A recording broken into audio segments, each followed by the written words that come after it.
You can't take anything with you but who you become. You can't take anything with you but who you become. The great mystic Rudolf Steiner said this about death.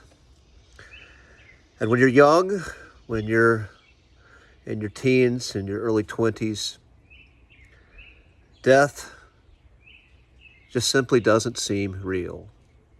It's a time in your life where you can't conceive of it, and it seems like you're just going to live forever. But as you get older, the reality of death starts to sink in. The reality that our time in this physical world, in this vessel that we are in the human experience, is finite. And recently, there have been a couple people in my world who passed away. A friend of mine who I grew up with, her father passed away. Good, honorable man. And when someone has lived an honest life, people grieve their loss.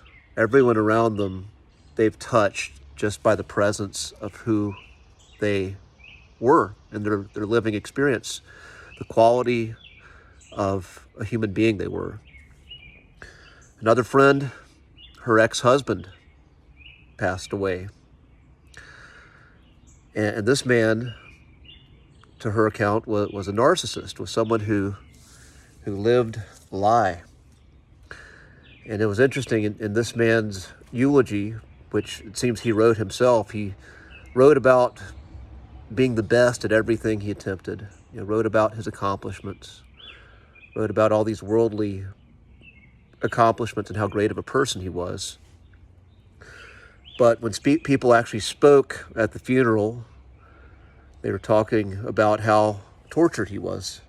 People who knew the real person, they talked about the struggles he faced and how he didn't listen to anyone and continued to face these internal struggles and live a lie. And when you live a lie, that's the greatest tragedy. You see, most people, if they're honest on their deathbed, they don't regret not working more, not making more money, not doing more. It's usually the regrets of not going for the things that actually mattered, not following their heart and ventures that mattered, not spending more time and connecting with people who they truly loved and valued, not telling people who they loved and valued that they loved them. Those are the things that most people regret on their deathbed.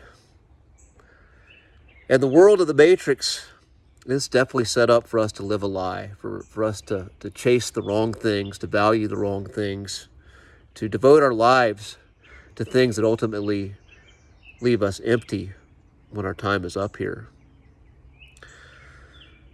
And it's only by living honestly, by reflecting and looking at our hearts, looking at what we truly desire, what we truly value, and make an honest effort to know who we truly are, who we're called to be, in our highest expression, that we even have a chance of living honestly.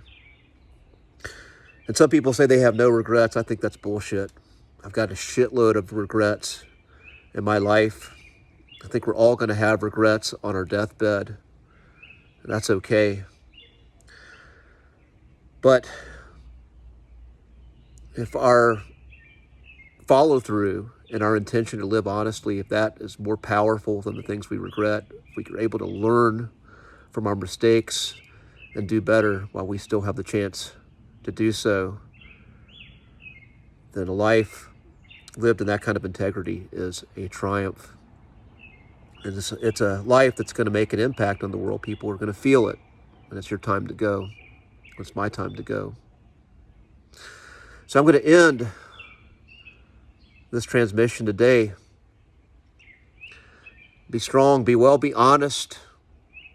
I'm Jason Abraham, the Shadow Teacher 33, and I'll see you on the other side.